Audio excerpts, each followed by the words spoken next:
নিরামিষ মুখ ছেটানো চাল কুমড়ো। প্রথমে একটা কড়াই উনুনে বসিয়ে গরম করে দিয়ে দিলাম তেল। তেলটা গরম হয়ে গেলে কয়েকটা বিউলির ডালের বড়ি দিয়ে বড়িগুলোকে বেশ লাল লাল করে ভেজে নিয়েছি। এখন এই বড়িগুলোকে উঠিয়ে নেব।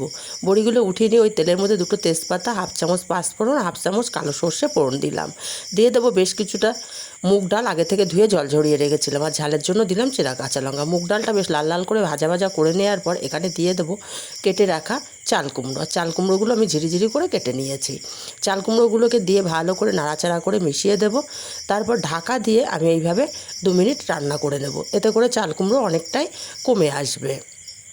বন্ধুরা, এটা খেতে কিন্তু গরম ভাতে জাস্ট ফাটাফাটি লাগে। 2 মিনিট পর ঢাকাটা খুলে নিয়ে হাফ চামচ হলুদ আর স্বাদ মতো লবণ দিয়ে দিলাম। দিয়ে খুব ভালো করে নাড়াচাড়া করে মিশিয়ে দেব। তারপর ঢাকা দিয়ে আমি 5 মিনিট রান্না করে নেব। এতে করে চাল কুমড়ো খুব ভালো মতো সেদ্ধ হয়ে যাবে। 5 মিনিট পর ঢাকাটা খুলে নিলাম।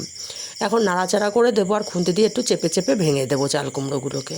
তারপরে ভেজে রাখা বড়ি এখানে দিয়ে দেবো। আর বড়িগুলো আমি একটু আধভাঙা করে নিয়েছি। বড়িগুলোকে দিয়ে ভালো করে নাড়াচাড়া করে মিশিয়ে দেব। তারপরে এখানে দিয়ে দেব 1 চামচ চিনি। যেহেতু নিরামিষ রান্না, একটু মিষ্টি না দিলে ভালো লাগে না।